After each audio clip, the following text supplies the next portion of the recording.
Hello, and welcome to a brand new episode of Look Forward. I'm your host, Jay. I'm here with my co-host, Brad. On top of everything else going on right now, apparently even our Chinese-made products that we have over here have started malfunctioning. Yeah. So if It's a Brad, tie-up by China. Yeah. so if Brad goes blank and freezes, we're just going to continue with the show, and I'm just going to have that picture up. So don't worry if Brad doesn't look like he's moving. He might not be. He probably isn't. All right. So Yeah. let's just get right into it. Look, right up at the top, the obvious big story. It would have been tariffs until today, but that got bumped to the side for what may be. I think the statement "we are through the looking glass" is maybe the biggest understatement. It I is. think today maybe people need to stop saying this is potentially a constitutional crisis. This is a fascist state now. And we have now allowed for an American or a person who is legally in the United States to be sent off and disappeared to a foreign country, to a gulag, and has likely been killed. Let's be honest about this. And that means there is no rule of law. There is no due process for American citizens. There is nothing. We'll get into all the details of this, but I am of the mindset now that, and this is going to sound really weird coming from me, nuance is dead when it comes to politics at this point. It has now died, and I'll explain why.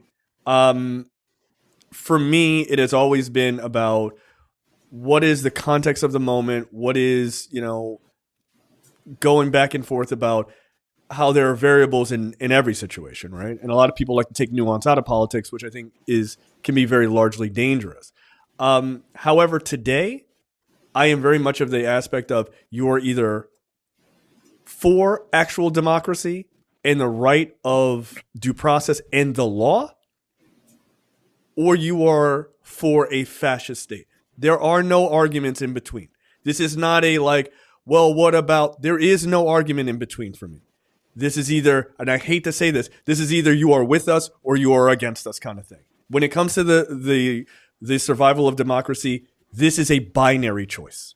There is no argument. If you are a Trump supporter and you're watching what is happening with the El Salvadorian president in this press conference and you're like, I'm okay with it or I'm apathetic to it, you are 100% a part of the problem. And if you are watching that and you're going, this is fucked up and this is not okay, you are on the right side of history here. That's it. For me, I am done having any nuanced conversation about it. That is simply it.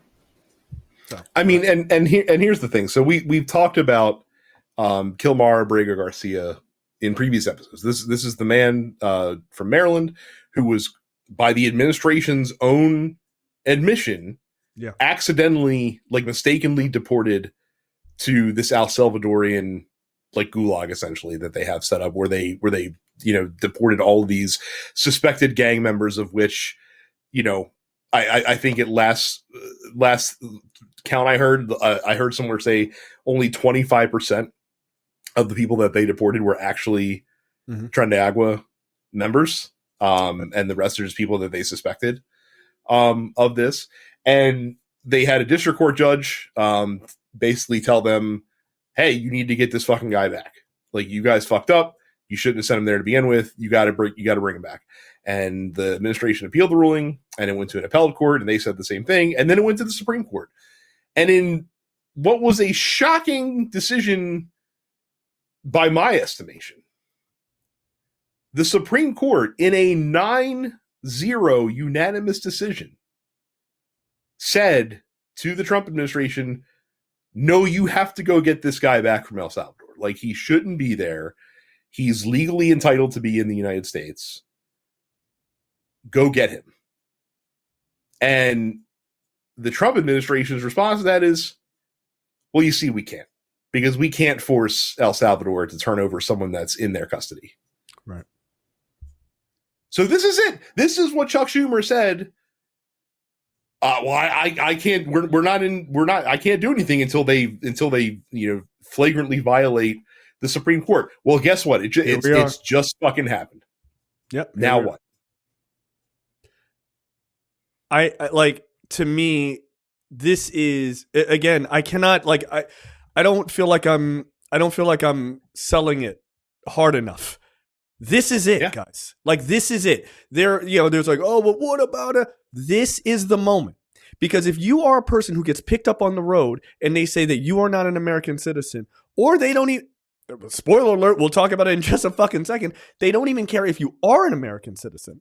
If they say that you are doing something that they disagree with, speaking out against America or whatever fucking fatherland 1930s nonsense you want to talk about, if they decree that you are an enemy of the state or you are doing something that they just fundamentally don't agree with, you do not get due process. They pick you up, they put you in a van, and they take your ass to the airport, and they ship you to a foreign country to put you in a gulag to die.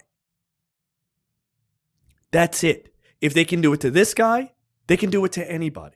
They didn't ask that guy, where's his ID? They didn't ask that guy, hey, what are you doing here? Let's check your credentials. Hey, let's put you in a holding facility. You know, you get a lawyer. You get to talk to your family. They didn't do any of that.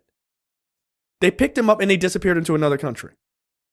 If that can happen to them, it can happen to you. I don't understand why these guys watch this. The people in the Supreme Court, Republicans in the House and in the Senate, Republican supporters, Republican, talking heads supporters, Fox News and all this. They don't have any impetus to follow the law now. Who's going to stop them? You ceded all of your power to him. If you're in the House, by the way, the Supreme Court opened the door for this. 100%, it is their fault. Like they are the ones who fucking allowed this possibility to even reign when they basically just said, if you're the president, doesn't matter, whatever you do, as long as good. During presidential duties. By the way, we'll just make that's a nebulous term because you could just say that it is at the time, right? But as long as Brad is frozen. You still there, Brad? I'm still here. All right. Yep. There's your pretty picture right there. Look, I'm, the whole show I'm going to look deep in thought, which is fun. Yes. So yeah, it looks like you're doing some sort of like I am a walrus sort of situation. Mm-hmm. But for them to cede their power, the Supreme Court to cede their power to Trump by saying, hey, all right, you get to just do whatever you want as long as it's a quote unquote an act of the presidency is bullshit. Look, I also blame Congress for this. They have done nothing to push back on him, right? And by 100%. Yeah. By the way, when I say Congress, I mean Republicans. It's very specific. No, I'm blaming Democrats too in this case. Oh, there are definitely some. There are definitely some. Yeah, they have not been loud enough. Again, we not with this specific case, with this specific instance, it was clear that we were headed towards this to begin with. And if the administration has shown one thing in the short time that they've been back in power, it's that if you challenge them, if you push back against them, they will back down. We have seen it time and time again over these past 3 months that these people like the Trump administration, for as tough as they talk and for as much shit as they like to like pound their chest and act like they're fucking strongmen, they're not. They will wilt under the slightest of pushback. Yeah. From literally anybody. Well, which we'll talk about as we get into the tariff discussion later on. But this is it. Like if you have a executive branch who is not willing to follow the judiciary, and you have a Congress who's not willing to hold the executive branch accountable when they step out of line, the ball game is over. Yeah. We have lost it at that point. So, okay. I guess the larger question that is going to be on a lot of people's minds is, can you get it back? And I'll be honest. I mean, if Congress, know. I mean, you can if Congress decides to get off their fucking ass, including Republicans, and be like, "Hey, this is not okay. We are going to impeach you if you continue to violate this legal order that was passed down." But Congress is not going to do that because, I think we talked about this last episode. Oh. Right? I think we talked about this last episode. If we didn't, I know it's something we talked about offline. Something I didn't realize, like you and I have talked for years about Republicans in Congress, in the era of Trump, and our befuddlement as to why Republicans in Congress seem to forget that they're a co-equal branch of government, right, and why they insist on ceding their power that they have to him. And something that was made apparent to me in the last couple of weeks, something that I did not realize. Did you know that literally, I want to say, I don't know the exact percentage, but something like 70 to 75% of the current people in Congress have not been in Congress, were not in Congress before 2016. Wow. Okay, that's crazy. And of Republicans specifically. Oh, of Republicans. And right, Democrats have a higher percentage that have been in Congress before 2016. Like they have, whereas Republicans like 25%. I don't know what it is for Democrats, but there's more of them. But the reason they don't stand up to Trump is because they owe their careers to Trump. They owe the power that they have to him, and so they don't dare defy him. Like that's why Mike Johnson doesn't. Is sitting here saying like, oh, like we're not even going to take up the bill in the House to put the power for tariffs back in the hands of Congress, because he knows if he does, he ain't going to be Speaker of the House no more, and he probably won't be Congressman Mike Johnson anymore after 2026. That's a very, very good point. I didn't know that. That's fascinating, right? They quite literally don't know what their political lives would even be. They can't even fathom what they would be pre-Trump. That's really, really interesting. Right. And the people who do offer up even a meager defense against him on the Republican side, your Mitch McConnells and Don Bacons and folks like that, they were all there before. Like they understand that, like, no, this isn't how this is supposed to work.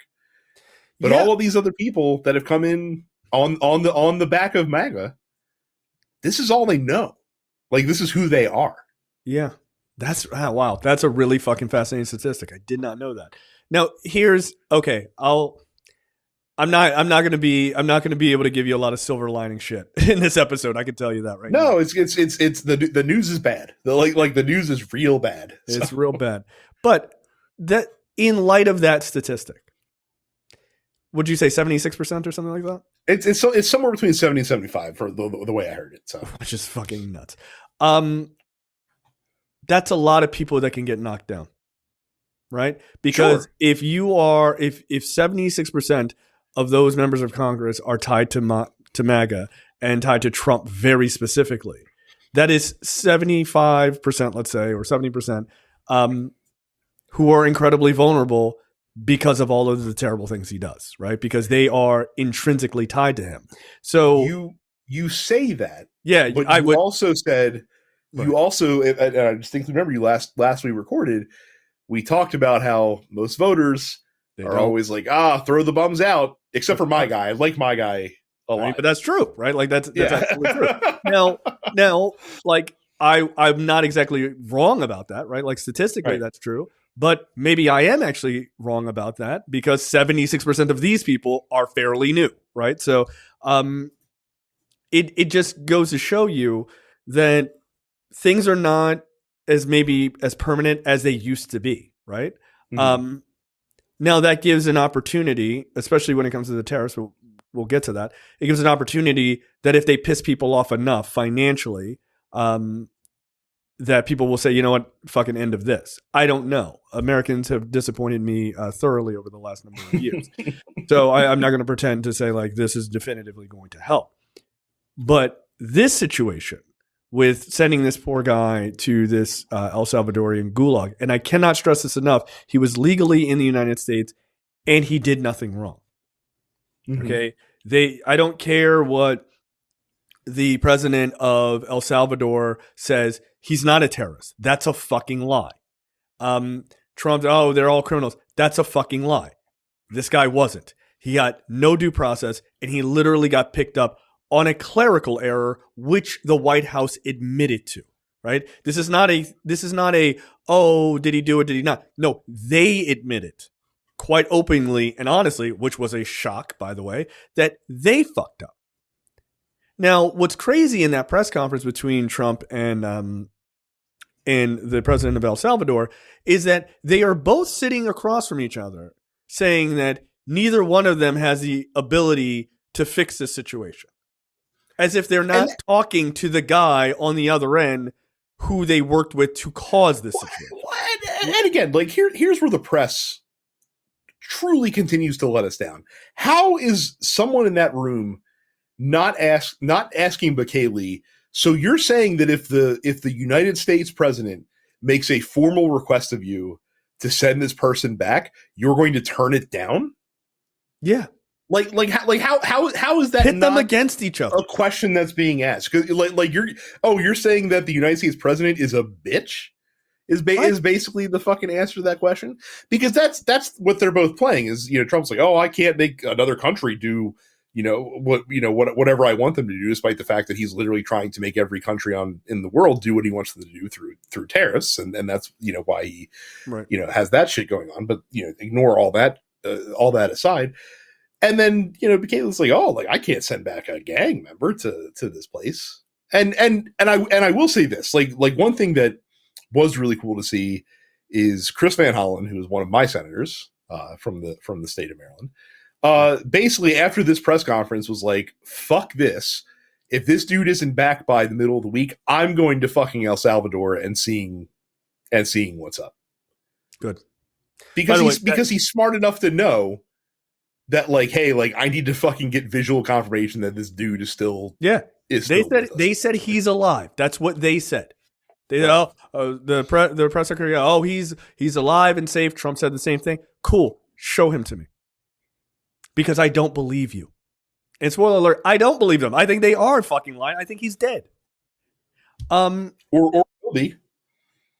Yeah, by the time they fucking get down there, hell yeah. Like, come on. So, and that's horrible. Right, I don't mean that to sound, flippant. I really don't, because this guy, again, an innocent person. I really need people to understand that this is not a fucking game. This is a really fucking bad situation. I need people to understand that these protests are going to spark off people getting black-bagged and taken to foreign countries. Like, I need people to understand that. Now, I say all that not to say don't do them. That's not what I'm saying. You have to fight. You don't have a choice. But what I am saying is this is a very real situation now. This is not speculative. This is not a what if they don't agree with the Supreme Court? Well, that would be a contract. No, it is now here. The Supreme Court said you need to facilitate the return of this man to the United States. The DOJ goes, well, what do you mean by facilitate? We can't do that. And then they just fucked off. The president of El Salvador, sitting right there and lying to the press. By the way, hey, press, why don't you push back on him and say this person is not a terrorist? The president of the United States said that he was innocent. His administration says that he's innocent and that this was an error. So why will you not send him back? They're sitting next to each other. Why are we acting like these guys are in two different rooms? Like on two different fucking planets or some shit. They're sitting next to each other. Oh, Trump. Oh, Trump pulls a JD Vance. Well, why don't you just say thank you for me, getting these terrorists out of the country? Because that guy's not a terrorist. He's not a terrorist. By the way, I saw Tommy Lauren, a resident idiot. She went on some fucking talk show and she's like, well, if Democrats want to die on the hill of saying bring back these gang members, well, don't let me get in your way. Go ahead. If Democrats want to make the argument that even criminals should get due process, they should make the argument. They should make the argument. What the fuck? Yeah, hey, that is the correct stance to have. Right. Oh, you want these gang members back? I would rather they do time in the United States under due process. And if they get found convicted, then you want to send them back to where they're from. No fucking problem. Zero issues with that. But they get due process because that's what's in the Constitution. Republicans are literally now saying, well, not only fuck the Supreme Court, but fuck what the Constitution says. Well, if fuck what the Constitution says, then why don't we have a conversation about that? You go make that conversation. You go make that your argument to the American people. That the Constitution that you guys pretend you're originalist on and everything else, that's the thing that you want to debate whether or not it's valid. Steve Bannon on Bill Maher's show, Bill Maher literally reads him, and I don't mean to give any credit to Bill Maher because fuck him very personally, but Bill Maher reads him the part of the Constitution that talks about term limits. And Bannon is like, well, we have the Unitarian presidential stance, basically that the president is the law, right? He's fucking Judge Dredd and shit. And so our team is working on it. And Maher's like, I don't give a fuck if there's a trillion people on your team working on it. This is what the words say.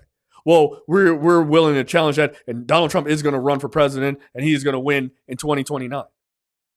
Okay, so I'm not trying to be a dick now, but you should be put against the fucking wall at this point, because it's no longer about a difference of opinion. You're a traitor. You guys are literally trying to destroy the country based on traitorous fascist behaviors. You should be jailed. Look, you should even get due process. I'm fine with that, but you should be brought up on fucking treason. That's what you're doing. You're treasonous fucking behaviors. But the news is like, well, and Bill Maher is asking these questions and people are giggling in the background. This is not a joke anymore. This is very fucking serious. And as an aside, like, Bill Maher, why the fuck are you talking to Steve Bannon on your show? What is the purpose? The New York Times, why are you fucking profiling Christopher Rufo in your newspaper? Like stop fucking platforming these people. We do not need to listen to what they have to say.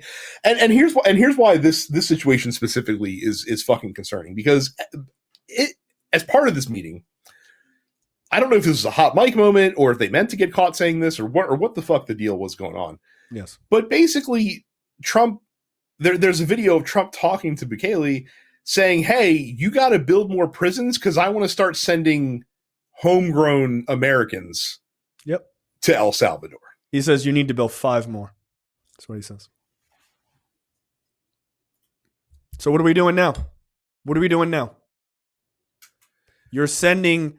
It's no longer a conversation, which, by the way, was not a valid conversation anyway, but it's no longer a conversation about whether or not this person's status is in jeopardy or is in question or whatever. You're talking about people born and raised in the United States. They are American. By the way, here's a quote during the press availability that Donald Trump said. Now, keep in mind, this is the U.S. president who swears an oath to dutifully carry out the laws of the United States. And he says to his attorney general, quote, I'd like to go a step further. I don't know what the laws are.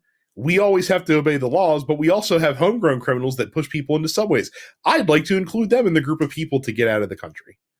So we're just fucking, like I said, so as I saw someone else mention online earlier today, we have basically traded all of Europe to a guy who builds prisons for profit, who is so smart that he's like, you know what I'm going to do? I'm going to fucking put my country's federal treasury on cryptocurrency. That seems like a great idea. Yep. I'm going to ride the fucking wave with my country's money. That's the dude that we traded the rest of the EU for, essentially. Yeah. Cool. So what stops Donald Trump? And I ask this question quite seriously. What stops Donald Trump from deciding, you know what? 60 Minutes, they wronged me, right? That was his big thing this week. 60 Minutes wronged me by going after me, by like telling the truth and shit about what I'm doing. What a crazy idea. What stops him from just grabbing one of the producers or grabbing one of the hosts from that and blackbagging them and sending them off to El Salvador? What stops him? What stops him from going after his political enemies? What stops him from grabbing Hillary Clinton off the street, Kamala Harris, Joe Biden? What stops him from doing that? Now, if you're a MAGA person, you're like, that's really funny. What stops him when you don't agree with something he's doing? I mean, again, it sounds trite because we've heard people say it so much and, possibly overreacting a little bit in the past, but, this is kind of where we're at right now. But kind of that whole meme of, first they came for, the Jews, and I said nothing because I wasn't a Jew and yada, yada. I mean, if they're going to keep testing the fence and they keep not getting shocked, yes, that is absolutely going to happen. Is you're going to get escalation. Like they will keep doing it until somebody stops them, and they will keep escalating and keep moving on. Again, the reason they did it with this guy first, and with these, you know, alleged gang members first, is because they know that these are the people that regular Americans probably don't give a shit about, and in many cases probably agree with what they're doing. Right. But what they're doing is they're setting a precedent, and when nothing gets pushed back against, then it becomes, all right, well, now let's try this group of people. Now let's try this group of people. Now let's try this group of people.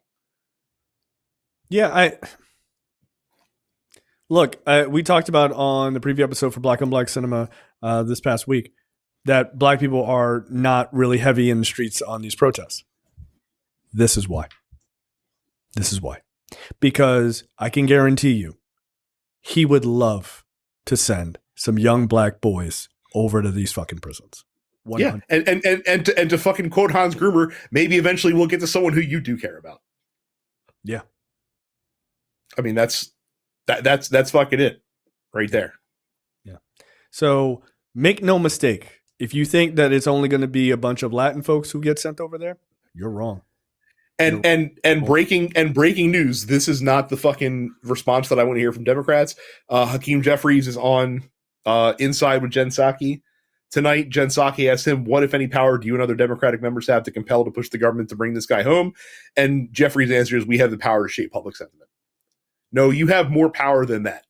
Nah, man. Do not vote on any bill that they want to pass. Do not grant any unanimous consent on anything, no matter how trivial, no matter how perfunctory a vote is. Grind this shit to a halt as much as you fucking can. That's right. Absolutely. You make it so that these motherfuckers hate your guts. For real. They already do. But make it impossible. Oh, government isn't efficient. You know what's really not efficient? Congress. Guess what's happening right now? Chuck Schumer and Hakeem Jeffries need to have a conversation. We do nothing. We give them nothing. Nothing. Not a single fucking vote. Not a single fucking anything. Nothing gets out of committee without our fucking hand. If they need us, it will not move. Every single thing. Everything gets filibustered. Everything gets fucking slammed down. Nothing gets done. You got an idea for tariffs? Fuck off. Nothing gets done until this guy is either verified that he is unfortunately passed and his body is brought back home, or that this guy comes home alive. That's it. And again, it's like I said in the Discord, Democrats don't have power, but they do have tools. And you gotta fucking use the tools. You use your tools. That's right.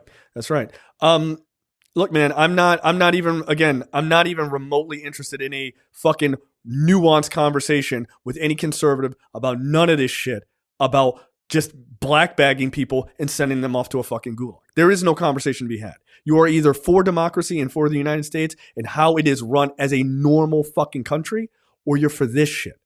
And again, all of these sort of comparisons of the 1930s Germany, oh, is that too far? I don't know. No, it's not too far. You're here now. What makes you think? And by the way, all of this is under a false argument, right? They came out today and said, anybody who's out there, Stephen Miller said this, anybody who's out there making, anti-Semitic comments, they're going to be, first up on this, we'll send them out of here and everything else.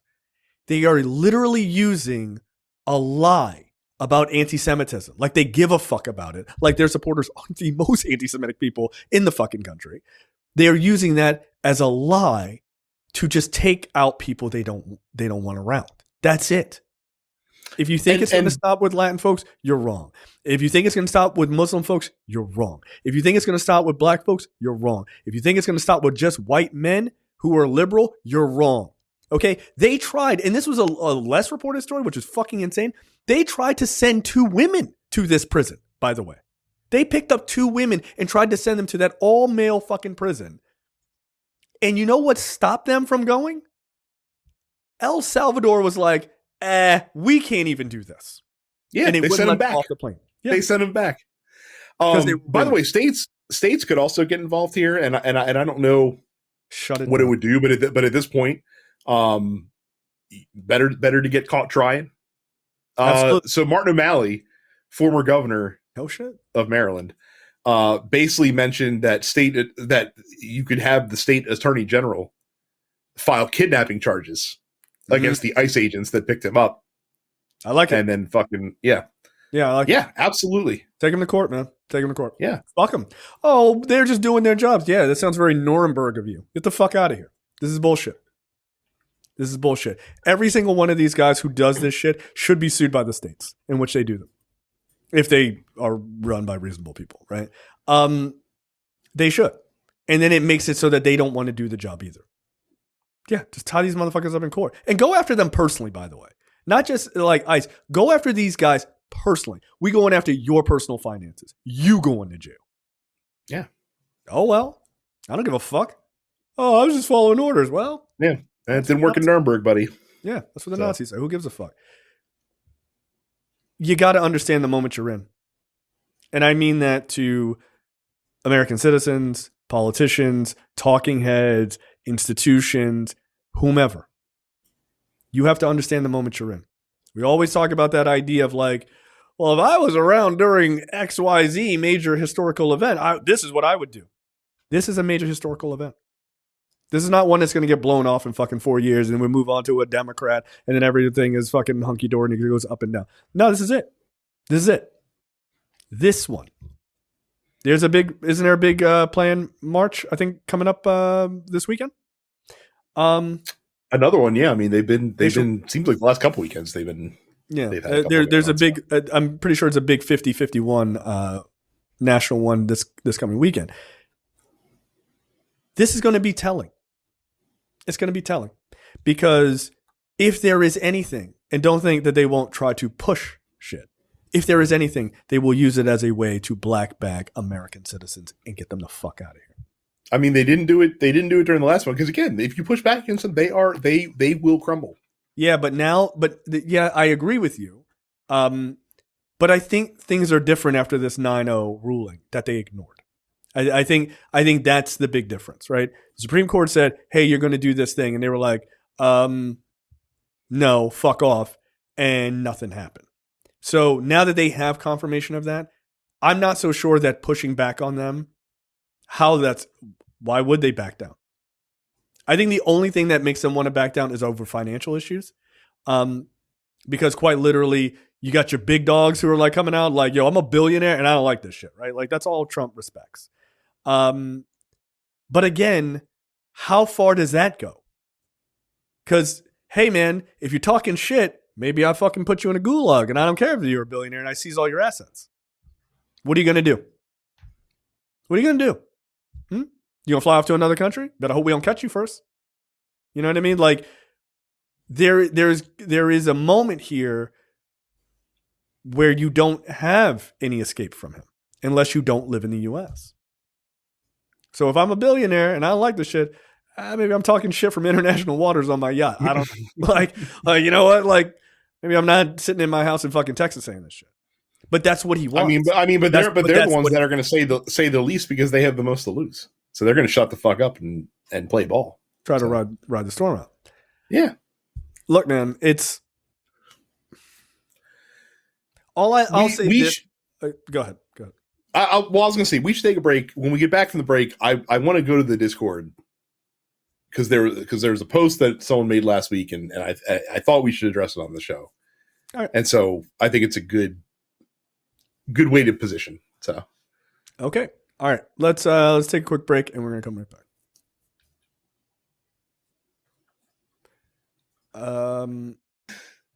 Okay, we are back. All right, so all right, what's the Discord? So Matt Arthur in the Look Forward Discord, lookforwardshow.com/fans.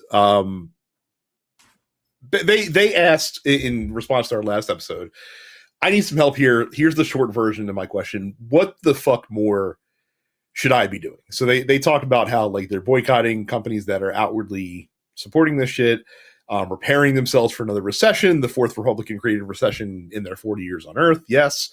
hunkering down at their job despite wanting to leave lots of days, trying to teach my kids compassion, be supportive to others, praying even though I'm not religious. I even bought a gun. I don't like guns. I'm not a gun guy. So what now? More protesting, more hoarding TP. Should I start playing hiding place for visa holders that have theirs rescinded, etc.? So here's the thing. We as people who are socially conscious, who understand what's going on, understand the gravity of things that are going on. And I don't mean Jay and I mean people listening to the show, like people that are informed about politics and informed about the gravity of everything that's happening, are burdened by knowledge. And again, like you feel helpless because you feel like what I want to do something, but I don't know what to do. First and foremost, and again, this was made a meme, 25 years ago when it was said, but there's some logic to it. Much like the Bush administration said in the wake of 9/11, to continue living your lives or the terrorists win. Right. You kind of have to still continue on going as you would normally, right? Like you can't upend your life just because this shitty government is being fucking fascist, because that's what they want you to do. Like they want you to be scared. They want you to be distraught. They want you to be miserable, because when those things happen, you don't fight as hard. Yeah. You get beaten down. So you have to continue to find reasons for joy. You have to continue to find things to be happy about. Whether that's your family, your friends, hobbies that you have, whatever the reason may be, you still have to be you. And that's first and foremost the most important thing. Outside of that, do what you can. Not do what you can. Like that's the thing. Like it's going to be different for every person. If that means that you go to, protest events and stuff like that because you can do that, then that's great. If that means you run for office because you want to get the shitty Democrat or the shitty Republican who currently is holding a state seat in your state or a federal seat, and you want to be a congressperson, go for it. Go do that. Like fucking go for it. If you just learn what's happening and make sure to tell your friends and family so that they are also informed about the moment that we are in, that's helpful too. Like everything that you do. Extremely, by the way, that to me, I'll just make a point here. That to me is one of the bigger ones, right? It feels small, but it's not. If you are sort of a linchpin in your family for information, and like you're in it, right? Like you listen to the show, you watch the show, you're a giant nerd about this shit, like we are. If you have a lot of people in your family who are not as informed about these things, and you can disseminate information, real information to them, or point them in a direction to get real information so they can understand the gravity of the situation, that is incredibly important. It's probably one of the most important things, because the vast majority of people who do not vote, or the vast majority of people who do vote for Republicans, are woefully ignorant about what is happening in reality. So if you can be the person in the family like, whoa, that thing you're saying actually isn't true that you heard at the barbershop. Actually, that dude was legally in the United States, and he is granted due process because of the Constitution. If you can say things like that and be sure about what you're saying and back it up with facts and disseminate that information to your friends and your family, you may not reach all of them, but you might reach 10% of them. And that is a massive difference in what was there yesterday, right? So don't sell yourself short. Sometimes just being an arbiter of facts can be a tremendous, powerful thing. In a friend group or in a family group, either way. So yeah, I think it's really smart. Yeah. And so again, like you do what you can. Not all of us like I'm sorry. Like I have, a wife and a special needs child. Like I don't have the time, the energy to go out and protest with all the 20 somethings out there. I just don't. And so that's part of the reason why I feel an obligation to do this show, because I feel it's important to speak to you guys, the listeners, to keep you guys informed and to know what's going on. So that's, right. That's what I could do. I also have disposable income that I can use to donate to causes and donate to campaigns that I feel are worthy of my of my dollars. Again, if your financial situation is not in the same boat, that's not something you can do, and that's okay. Like you can volunteer, you can give your time. I give money because I can't give my time. So I might go Brad, and as we learned last week, Brad Yeah. is disgustingly wealthy. He's a big So I mean that's so you do what you can. That is always the answer to that question is you do what you can. You figure out what you can do. If you can do more, then do more. If you can't, then you don't. But just at the bare minimum, just make sure that people around you understand what's being done in their name as an American. And the fact that we have a party in charge who is torpedoing what the values of what this country, what we were told it stood for the past, 250 years. Yeah. So almost made it. So yeah, it's it's heartbreaking. I'll be honest with you. It's really heartbreaking. This is actually in a lot of ways, this is more heartbreaking to me than the election was, which was just a direct understanding of what was coming. But it's here now, and that actually really makes me sad. I'll be honest. I know that there are going to be people who think, well, we've been through worse things. You don't know that because you don't know what comes next. None of us do. Yeah, it's the worst day in the country's history. No, it's the worst day in the country's history so far. Yeah. Yeah. So we don't know. And I don't know what it looks like. Look, I don't, I'm obviously not in the I'm not in the US right now. I am an American citizen, but I'm not in the US right now. But I have family who is. My parents are. My best friends are, right? My colleagues are. And just people in general who did not want this are. And shit, even people who voted for it who didn't realize how bad this is, even they're in it. And they're going to suffer tremendously under this. I don't want any of them to suffer. I don't. I'm fine if you lose your business if you voted for this. That's fine. I don't give a fuck you. But I don't want to see people get harmed, and I don't want to see people get hurt. I'm a lib cuck in that way. Sorry. I was instilled with empathy in humanity by my goddamn parents. Yeah, it's amazing how much fucking sucks. Some of the empathy has been beaten out of me over the past. Well, yes, I will agree with that. Yes, I've lost a little bit of speed on that fastball, as we like to say, but yeah, overall, I don't want to see people get harmed and hurt, and especially innocent people, right? Because what's happening to this guy may feel like that's over there type of shit, but it's happening to all of us, man. That's what you have to remember. This is happening to all of us. Now he is feeling the brunt of that shit, but it is happening to all of us because it is a canary in a coal mine of a fucking nightmare scenario that I think a lot of, especially fucking Republicans, are just like, none of that's gonna happen until it's like, why is there a knock on my door at 3 a.m? I just made a comment on Facebook. I didn't think it was that bad, because that's where you're going. This is where you're headed, right? This is where you're fucking headed. I mean, I don't want to live. Here's a 25-cent word. I don't want to live in a fucking panopticon, right?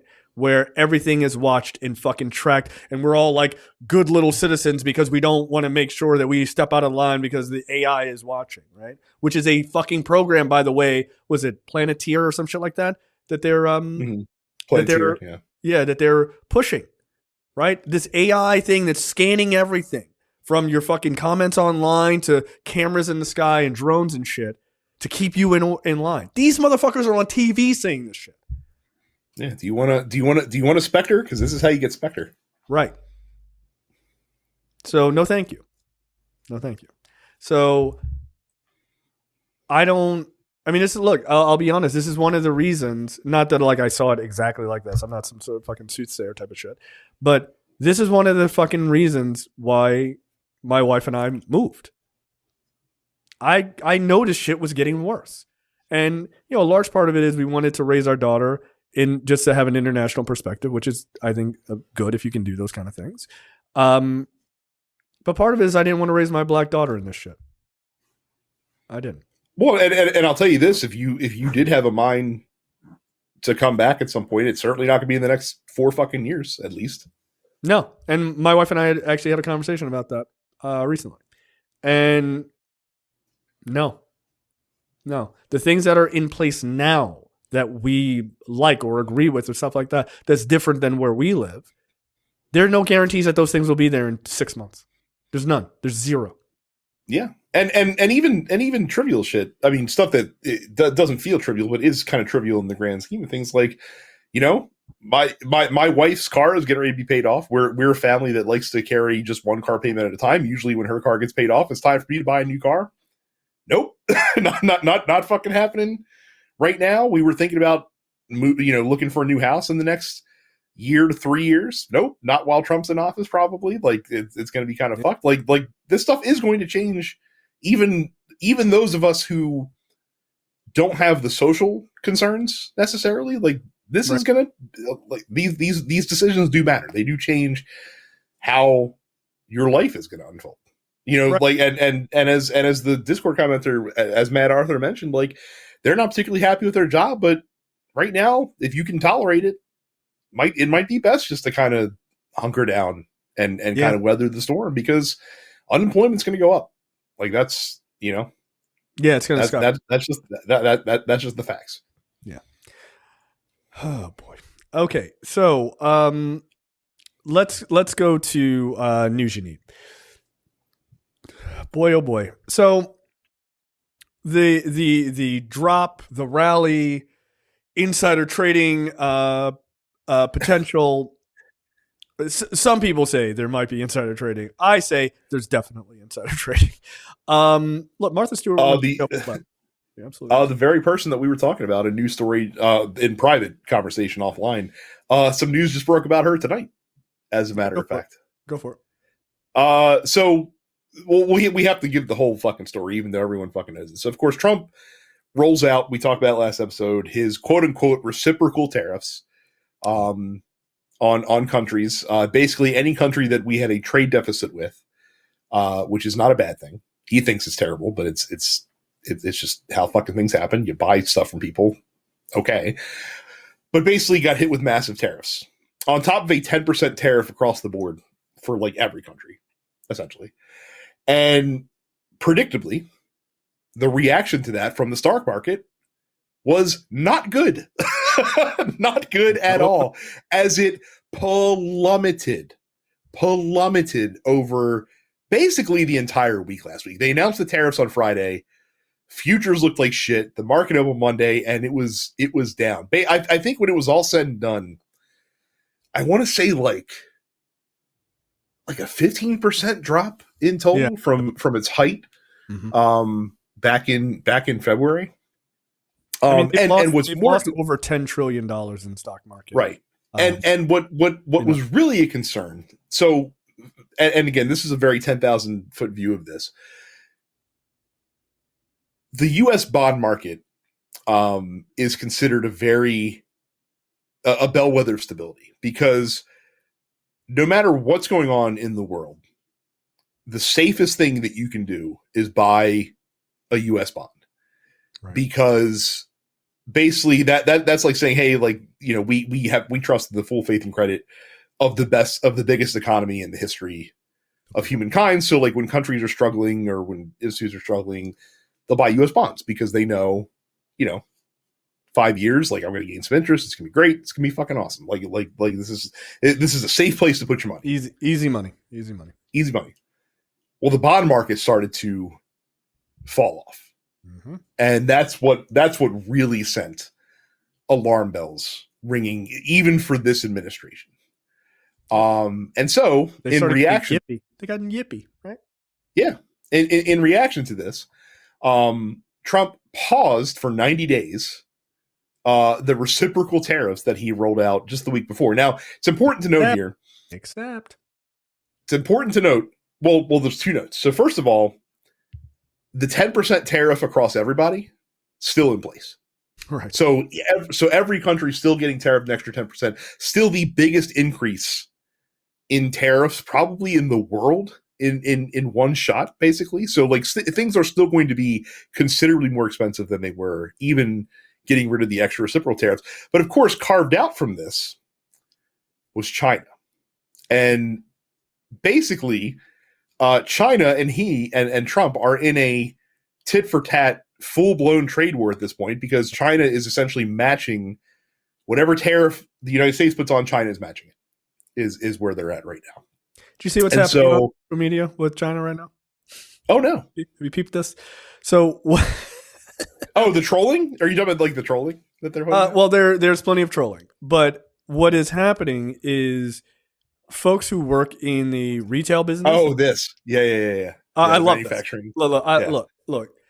I am a petty fucking person, and I respect the pettiness of others. I truly do, especially when it's coming towards people I hate.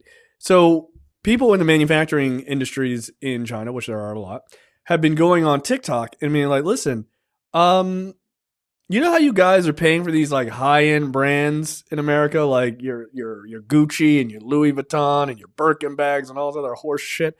Yeah, well, you know those things are made here in China. So here's what we're going to do. We're going to show you how to buy those items for 1% of the price. And you know what? Apparently, and I didn't know this, I did a kind of a deep dive into this last night. Yeah, there's a lot of people who do this, who have been doing this for years. By the way, they've been buying all of this shit because like you can use these agents that have access to all of the manufacturing companies. So you can just order the same shit that people buy in America for like, a massive markup. I don't know, 2,000, 5,000% markup. You can just buy it directly from these people with the logos and everything, right? Like these are the legit shit. It'll take 7 weeks to get you, but you can not anymore, dude. Not even. Oh no, oh, they figured this shit out. Okay, no, it's like a week, dude. Like it's crazy. I'll send you some links. It's actually really quite funny. I'm gonna buy stuff next week. Like, Mexico don't have any tariffs with China. Like we're good. No, not at all. We didn't do anything. We're innocent. So, but more importantly, this is all payback, right? Like, why did you think that this was gonna work? Like, hey, for all these companies who asked for this to happen by throwing their full support behind him, look, I love this for you. I love all of it for you. I agree with that. Yeah. No, you deserve it. You get what you deserve. 100%. So again, the bond, like Trump's like, oh, they got a little yippee. No, you got a little yippee, dude. Like you freaked the fuck out because, and I love, credit where it's due, man. Like I fucking love, like you can't shit a shitter. I love them trying to spin what happened after he announced this pause last week, because after he announced the pause, of course, the market rebounded. Now this was Friday morning. Immediately. And so then his people came out like, oh, like I think this is a record for a single day growth in the stock market. I'm like, yeah, bro, you're still 5,000 points below where it was a week ago. Like, get the fuck out of here. That is not how that works. You can't start with $100, lose 50% down to $50, and then be like, well, we increased 50%. Well, then that's only $75. Like that's not back to 100, dude. Like, knock it off. So, but this kind of led to some more controversy because basically Trump sends out a tweet 9:00, I think, Friday morning, or roundabouts, or not a tweet, but a truth, whatever the fuck his whatever thing fuck it is, being like, hey, now's a great time to buy, and people are just like, this dude's fucking bent. And then 2 hours later, all of a sudden, he announces, oh shit, I'm going to pause these tariffs, and then the market rebounds immediately. A lot of people saying probably a signal that 100% that truth was to, and to the point. Marjorie Taylor Greene, everyone's favorite fucking piece of shit congressperson, Cro-Magnon, bought the dip, Jay. Yep, she bought the dip on Friday, right before the announcement came up. Yeah, she's increased her net worth. I think from like she was worth like $3 million when she came into Congress, and now she's worth like, I don't know, it's like 60 million or some shit like that, or more. She just happened to buy then, which is curious. Look, Donald Trump is clearly making money off of this. He literally did a video inside and his friends. Yeah. And his friends. Right. He did a video inside the Oval Office where he's like, hey, here's Charles Schwab. He made $2.5 billion today. And this other guy made $900 million. I'm like, you're telling everyone that you guys are in on it because he has a unbelievable guilty conscience. Yeah. From the New York Times, Marjorie Taylor Greene purchased at least tens of thousands of dollars in stock the day before and the day of President Trump's pause of a sweeping set of tariffs that sent the market soaring. Yep. So she made millions of dollars, I'm sure.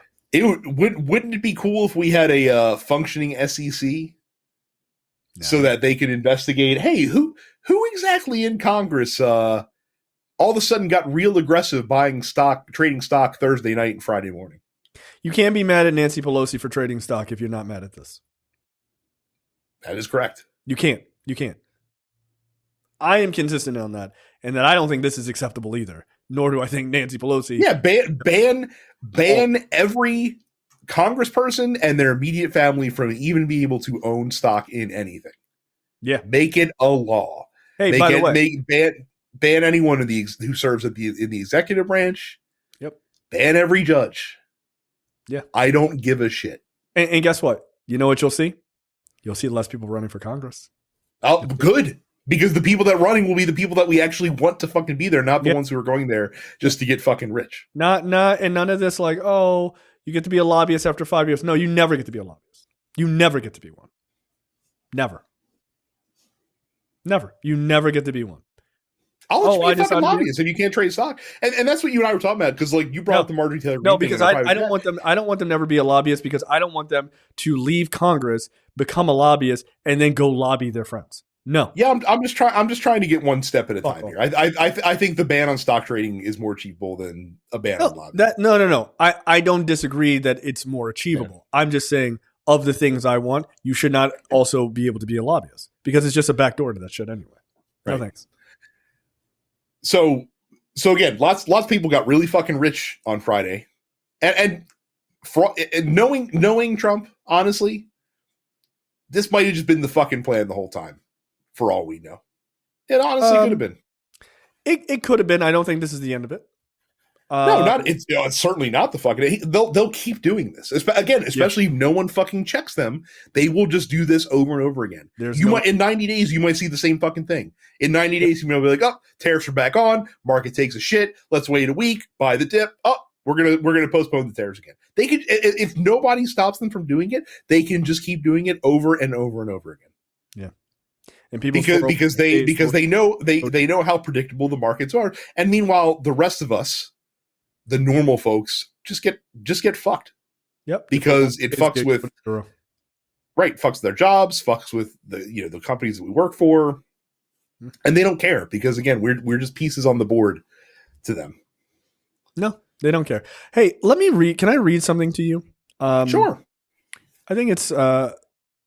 I'll read this to you, and then you. I'd like to get your opinion on it.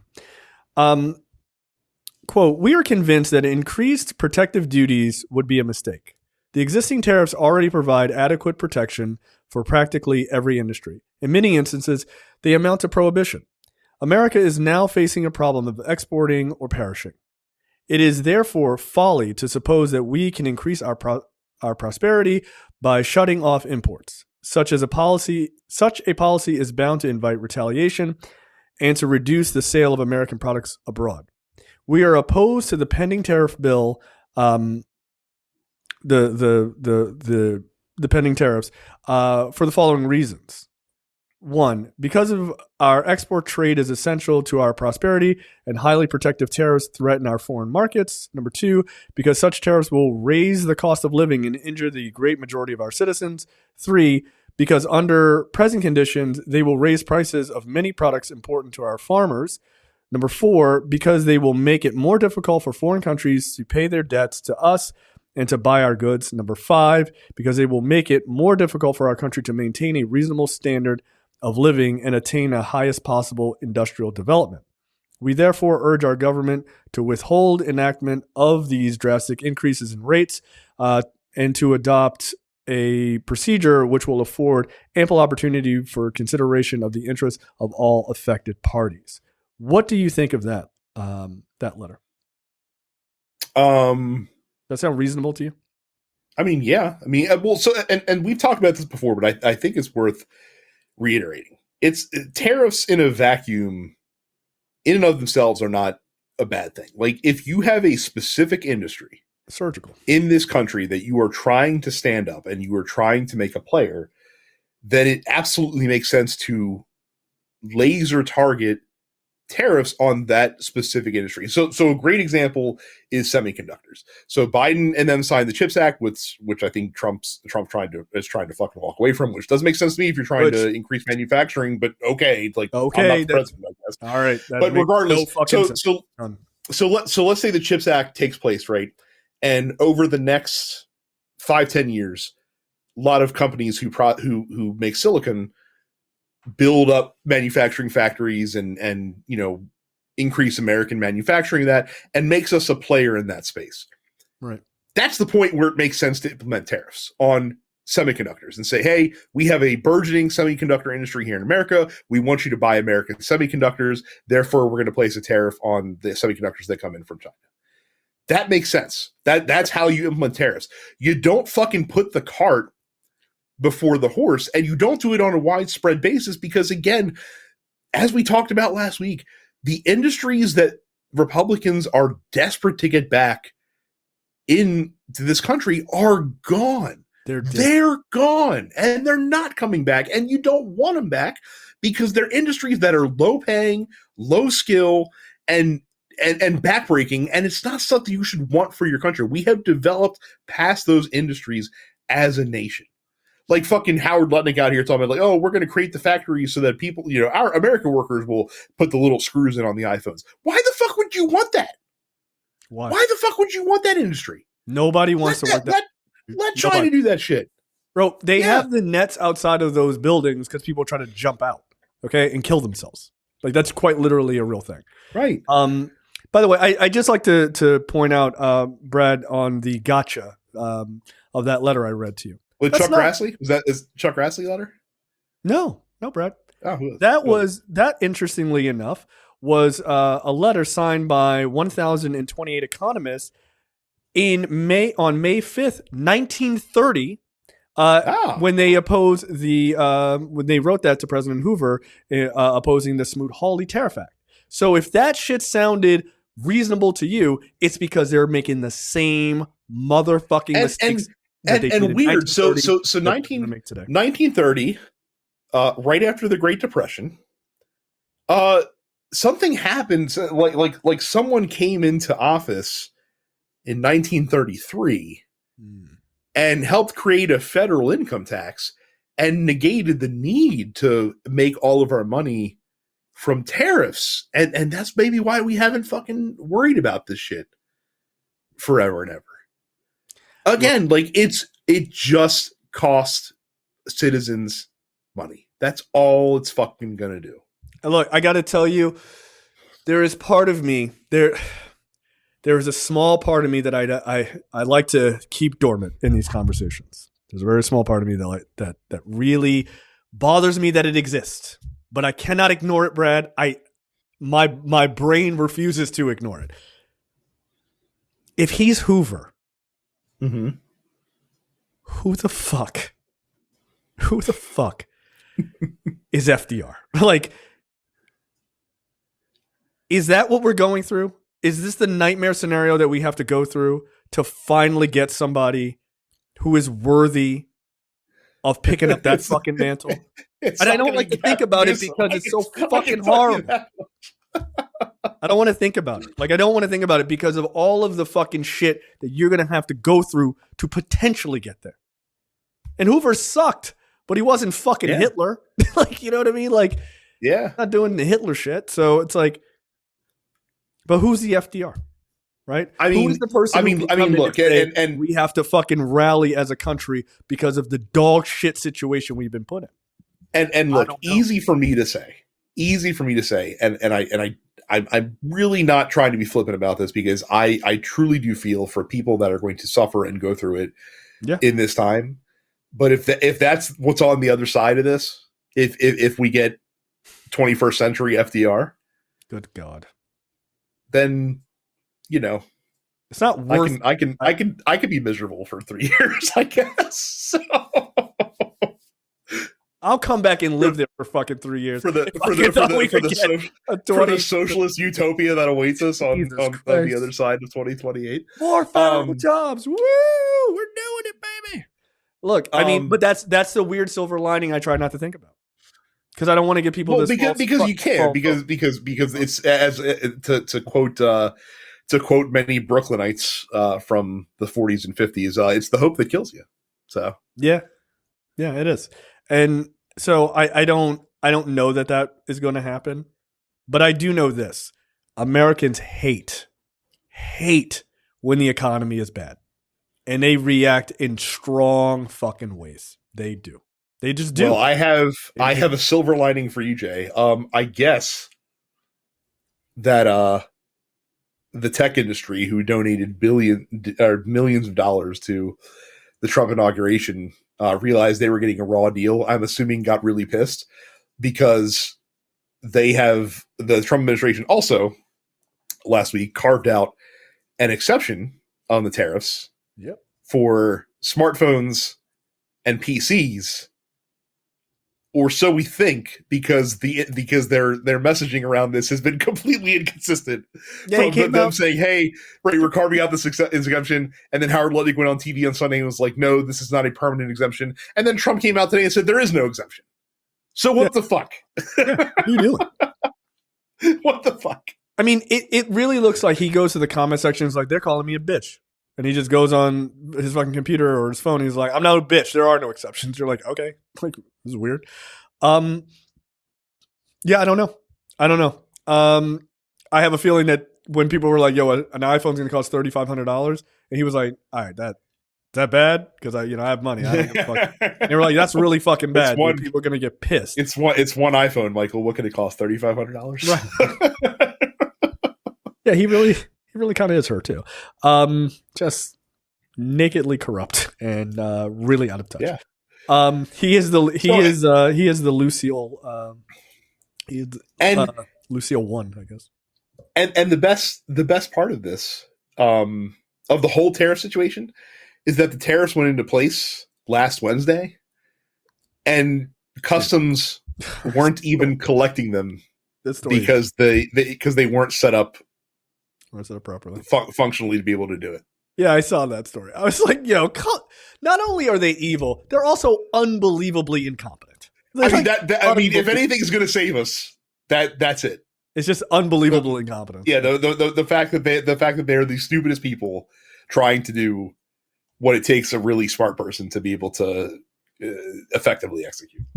Look, maybe this guy in Maryland, they shipped this guy to Tahiti. Like, who knows? Right? Like, oh, sorry, our bad. Like, they have no idea. Like, they're fucking idiots. Right. He is in that joke, by the way. That's just to be quite serious about it. Yeah, they didn't even collect the tariffs because I don't know, man. They're just really, really dumb. They're just really, really fucking dumb. Let's take a quick break and come right back. All right. Next up, just real quick, Harvard University stands up to Trump. And they lose $2.2 billion in funding from the federal government because of it. Or excuse me, $9 billion. I apologize. So basically, the Harvard University was like, "Look, kick rocks. We're not going to fall into these fucking bullshit demands that you're asking." Because Trump has done that with Columbia University and a number of other universities. He's attacked them quite directly. And he came for Harvard. And he was like, "Look, you need to get rid of your DEI shit. You need to start doing merit-based. You need to, like, all this other shit." And they were just like, "No, fuck off." And you know what? I love it. Good. The president of Harvard. Trust me. I think they'll be okay. I think go shake down some alumni if you're really hard up for the cash. Yeah, I'm sure their endowment is quite high, right? Gabe Garber, who is the president of Harvard, said, quote, "The administration's prescription goes beyond the power of the federal government. It violates Harvard's First Amendment rights and exceeds the statutory limits of the government's authority under Title VI. And it threatens our values as a private institution devoted to the pursuit, production, and dissemination of knowledge. No government, regardless of which party is in power, should dictate what private industries can teach, whom they can admit and hire, and which areas of study and inquiry they can pursue. I 99.99% agree with that. My only note is whom they can admit and hire. That feels like an excuse to to admit a bunch of students or disregard a bunch of students who probably should have been admitted.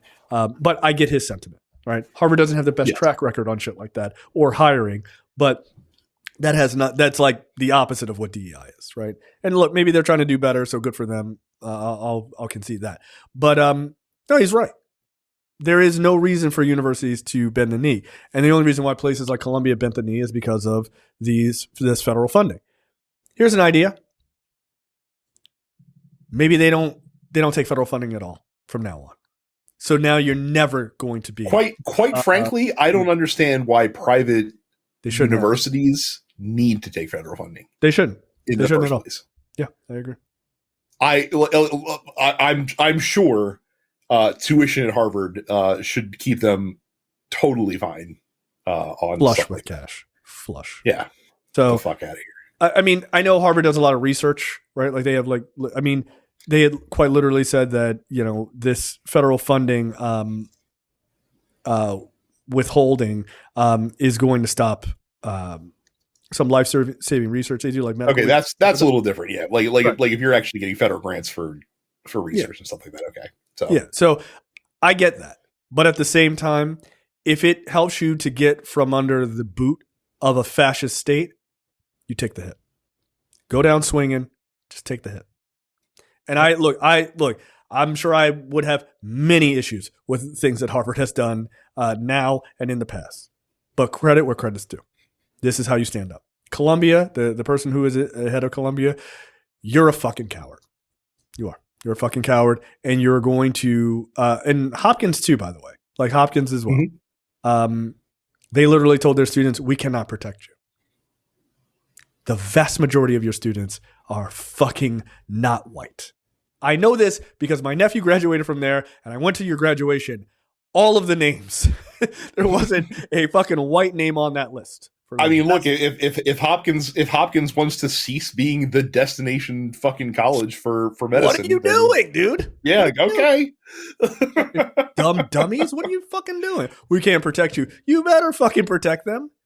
You better protect them. You know how many kids come from around the world to go there? Come on. Yeah, because again, there will be a school that says we will protect you, and that's gonna be all of a sudden the school where all the fucking smart kids want to go. Yeah. Especially the kids from overseas.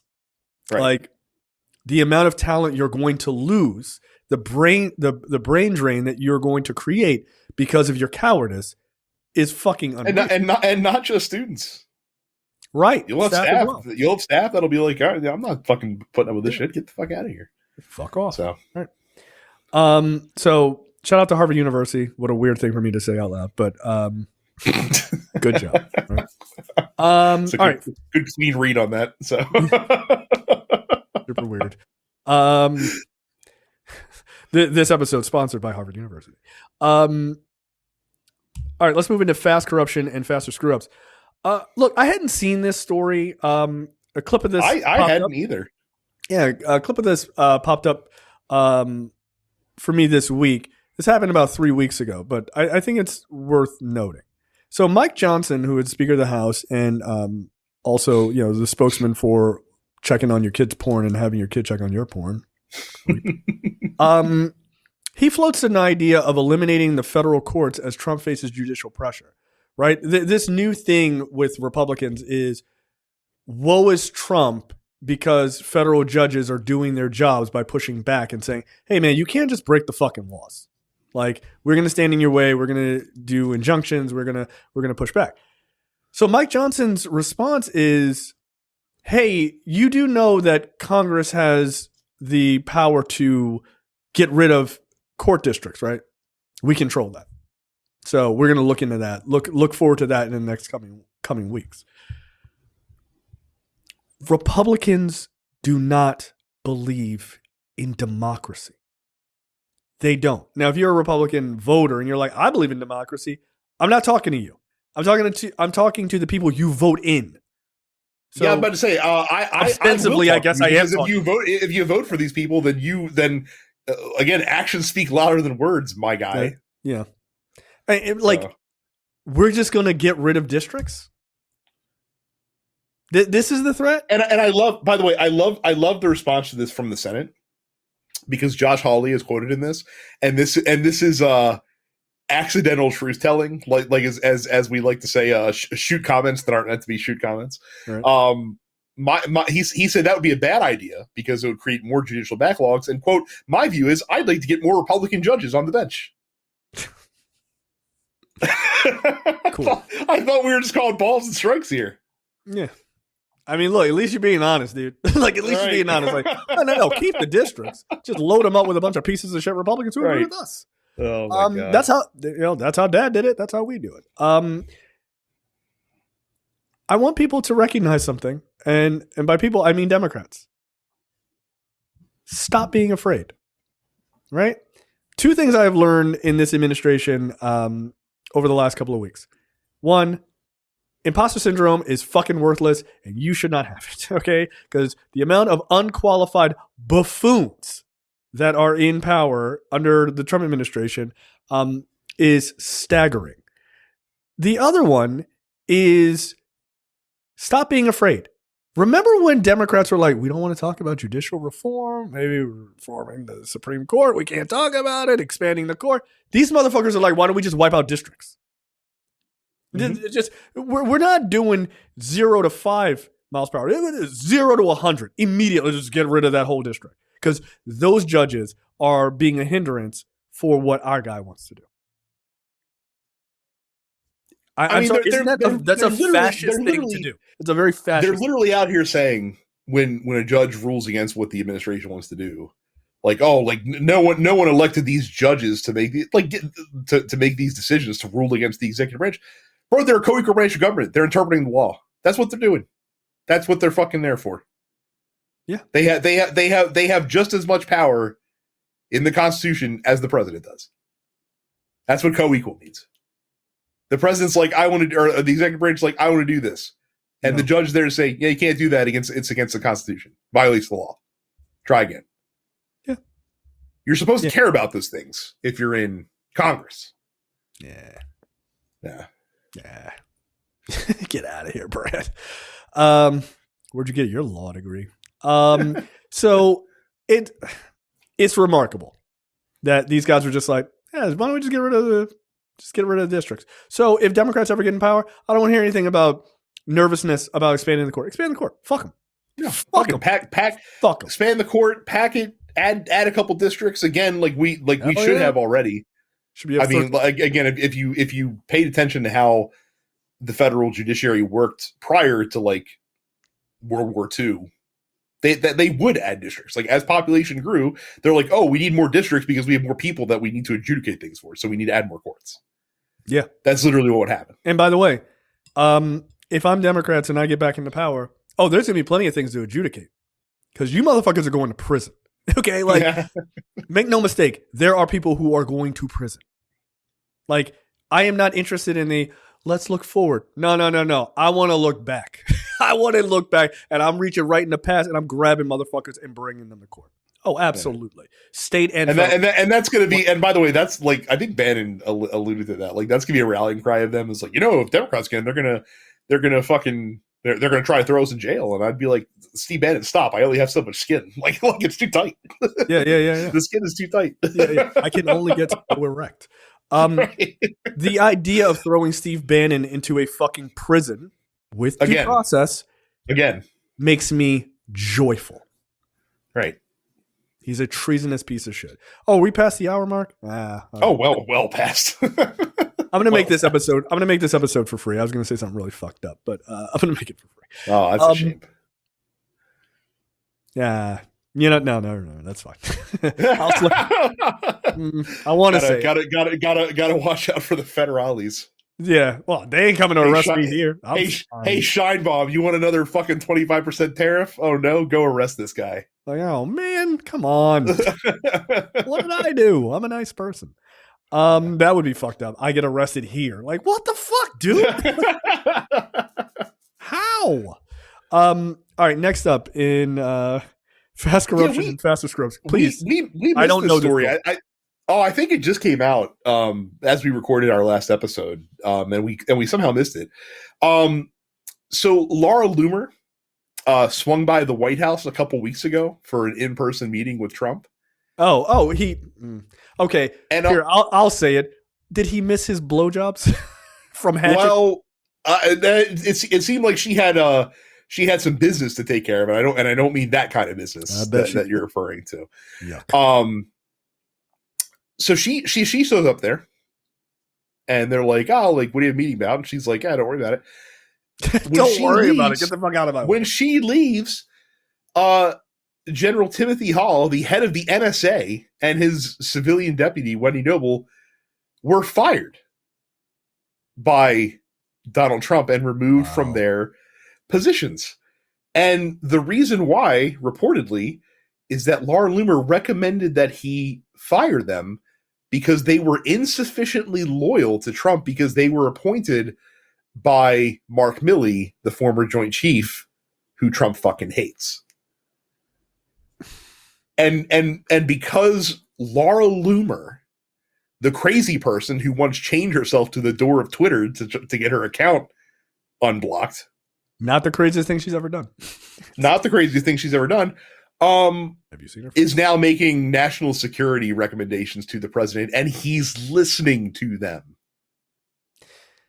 Yeah, I think it's the second part that's the real problem here. Like, a crazy person says something, cool. Set phasers to ignore.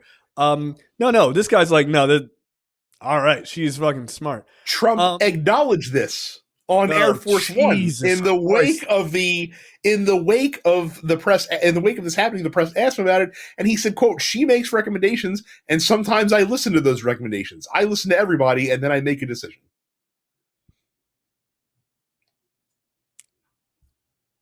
Cool.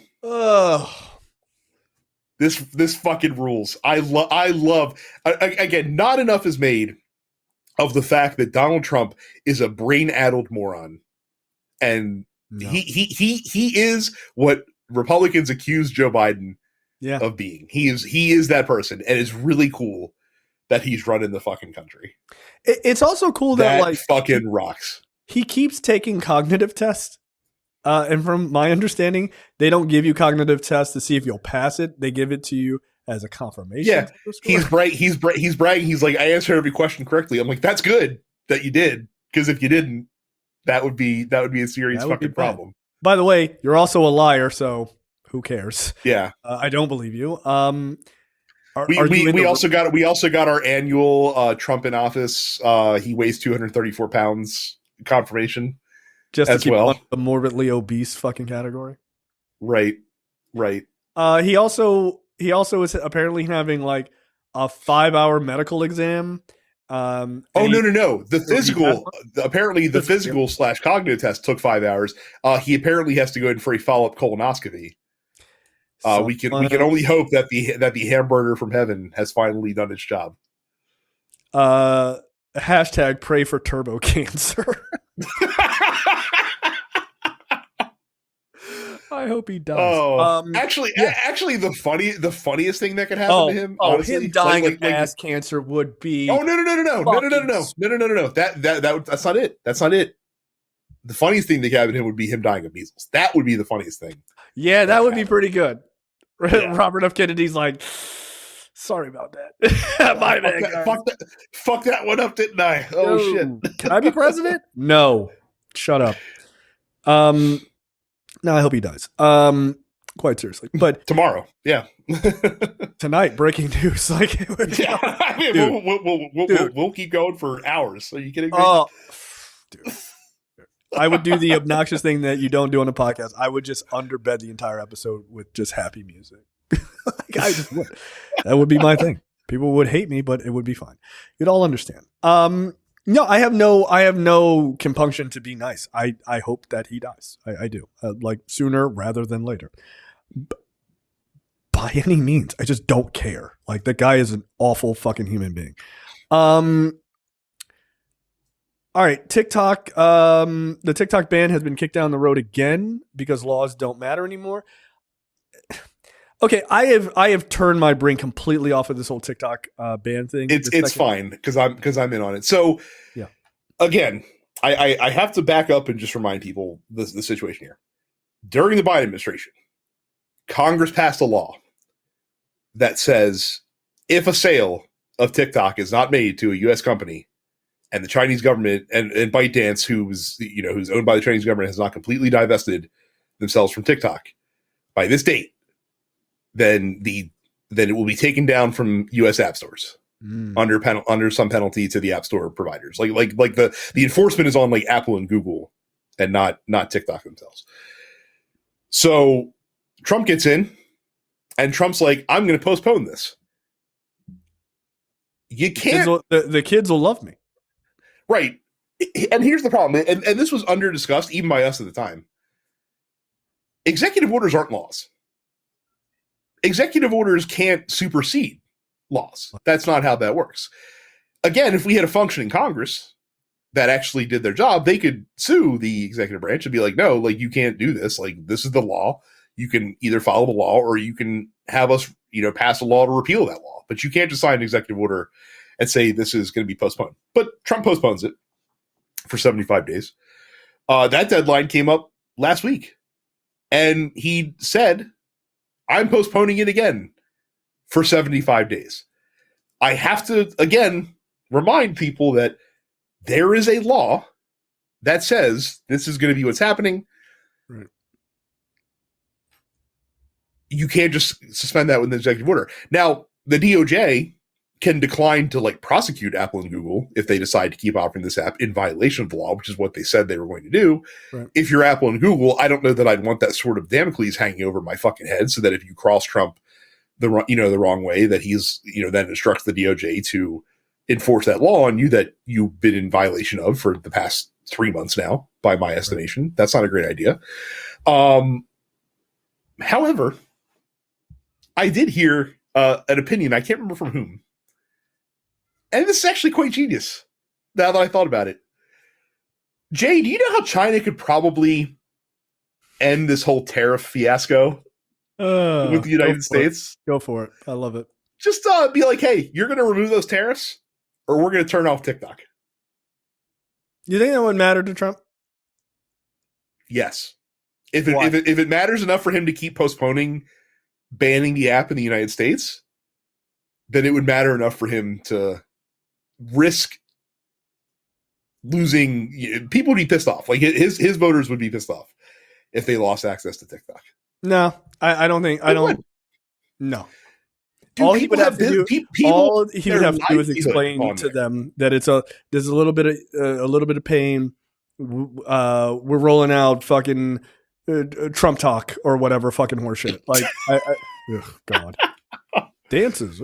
I don't think they would care. I think he could convince them not to care. I do. I mean, young people are already pretty pissed at him. I think him killing TikTok permanently is just kind of inevitable at a certain point. I think it's just one of those things where he's just kind of keeping these people on a lead. But I don't think this means anything to him. I don't. I don't know. Like I said, I feel like that there's a bit of leverage that could be had there in some way, shape, or form. Also, China could just refuse to negotiate with any American buyer who wants to even do this stuff. While that is 100%. That is 100%. And actually, they even alluded to that essentially. Like the Chinese government basically said that they wouldn't approve any arrangement without negotiations about trade as well. Yeah. So, but again, laws don't matter. So I guess it doesn't really fucking make a difference if the DOJ is going to be like, hey, we're not going to prosecute app store providers for offering the app. Yeah. It is what it is. All right. Well, there you go. I'm going to read this article later, but here's an article I had not seen. This came out in February of this year. The oligarchs who came to regret supporting Hitler. They helped him in his pursuit of profit. Many of them ended up in concentration camps. Okay. Again, mirroring times here, guys. Like, you want to support this guy? It's almost like money shouldn't be the primary motivator for that drive your actions as a person. Yeah. Yeah, you're gonna kiss ass until you cross him in the wrong way, and you're gonna end up Mark Zuckerberg on a one-way trip to the fucking gulag. I'm an American citizen. I don't care. Like, they just take your money, just send your ass on. What are you gonna do then? If I was Elon Musk, if I'm Elon Musk, I'm gonna play a little tight because you're kind of annoying. You kind of don't get social cues very well. Yeah, but he can't. But that's the thing; he can't help himself. I don't give a shit. That's just who that dude is. Yeah, I know. And you're gonna end up fucking in a gulag, my man. Which, by the way, I'm not mad to see. It's like, I'd be like, all right. I'm gonna have a hard time getting really pissed off when they announce those gulag flights. Well, I'll tell you what. If I end up in the same gulag as him, I will be sure to give him the Full Metal Jacket. Like I'll fucking put some bars of soap inside of a fucking sack and just beat the shit out of him. Beat the shit out of him while he's sleeping. Right. You and all your vatos that are down there. Right. Yeah, you'll do well, Brad. You, a white boy from Baltimore, in fucking El Salvadorian prison.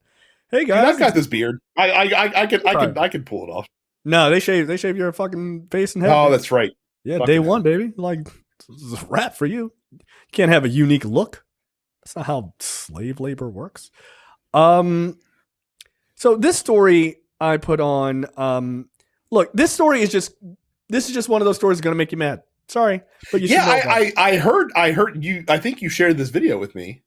My reaction to this was I was shocked to learn that Jerry Rig Everything was an expert on agriculture in United States agriculture. Yeah, turns out. The more you know. So a fucking wild.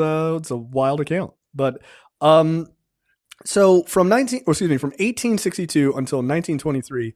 U.S. senators and members of Congress provided vast numbers of seeds to constituents.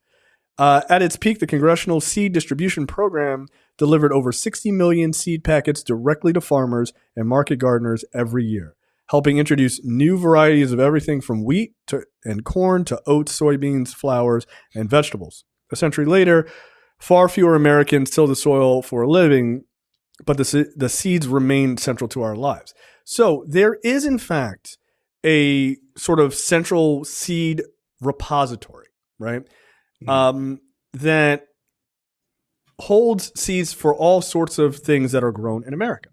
Now, these seeds can be used in case there is massive crop, like go away for some reason, natural disasters or something like that.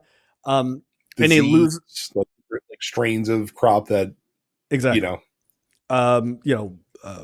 climate change or whatever, they would have these seeds. And they have all of these seeds from all sorts of varieties of things that are grown, fruits, vegetables, flowers, that sort of thing, right?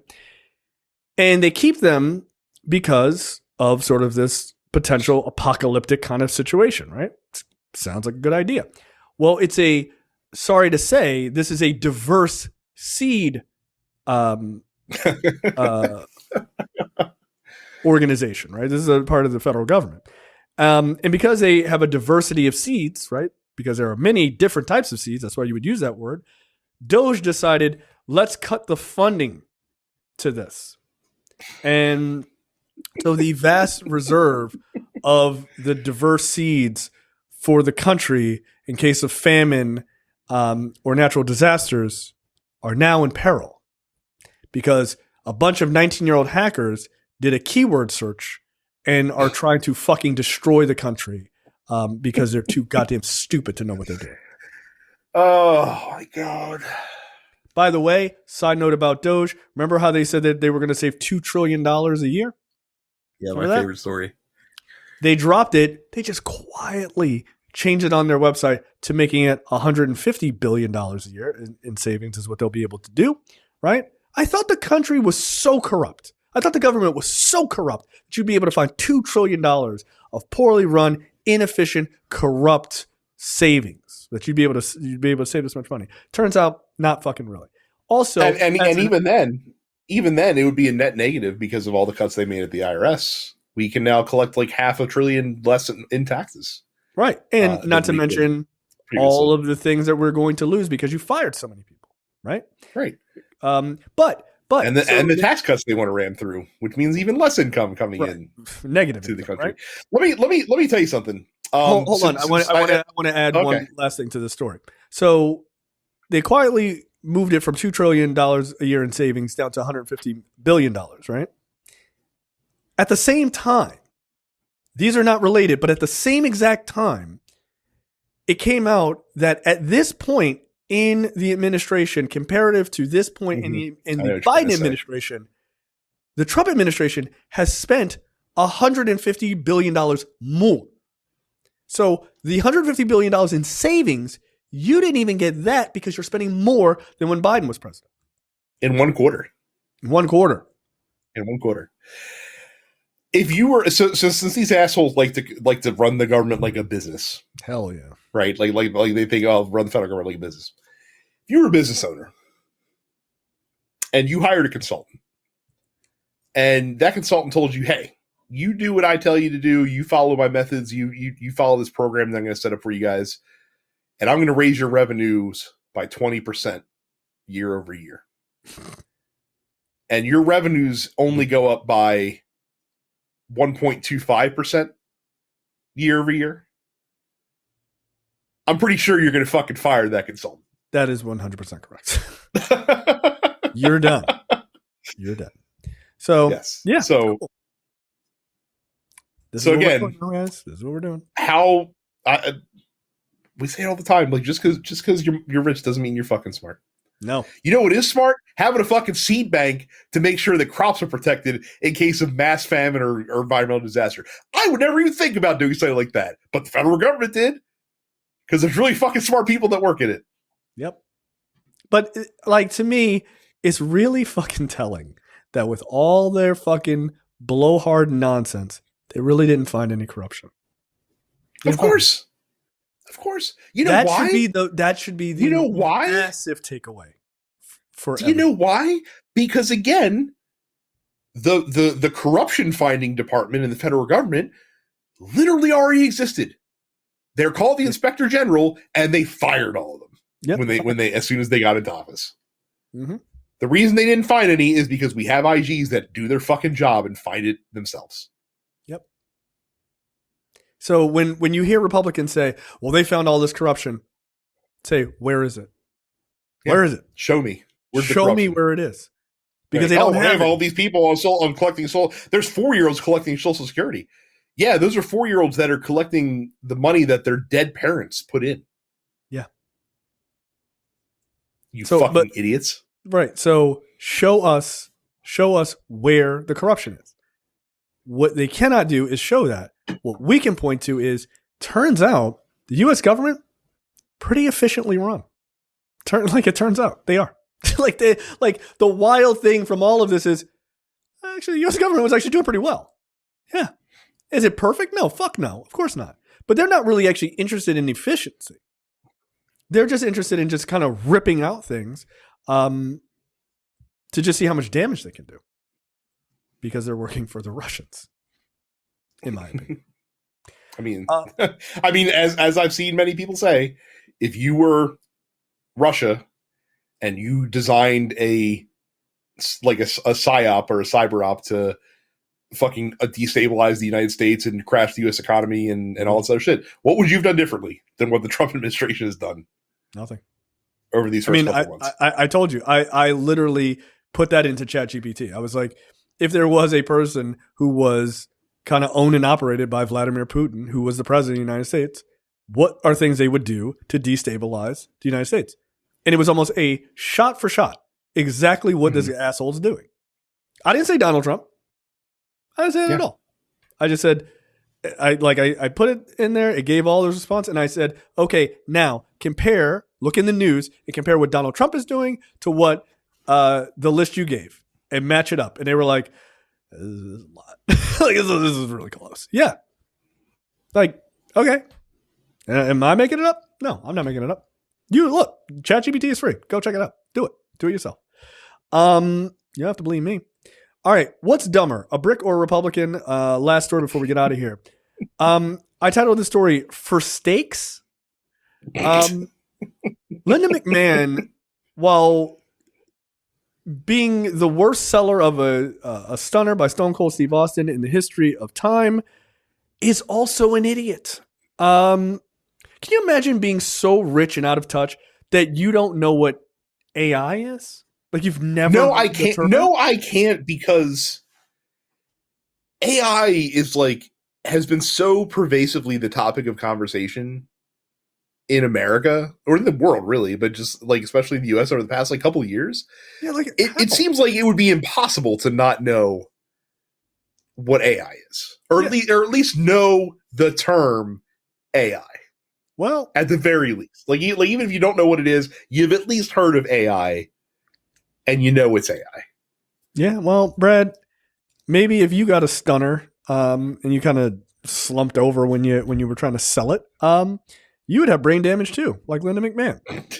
So Linda McMahon was on a panel or something. She is, by the way, the education secretary, in case you were unaware. She's not just a pretty face. Yuck. She recently made remarks mistakenly referring to AI, aka artificial intelligence, as A1 a number of times when speaking at the 2025 ASU GSV Summit. She went up there and she says, like, hey, their AI is in development. How can we educate at the speed of light if we don't have the best technology around to do that? She says, elementary schools are going to start introducing kids to A1, and they just got internet a couple years ago, and they're like, whoa, that was a big deal. But now they have access to A1.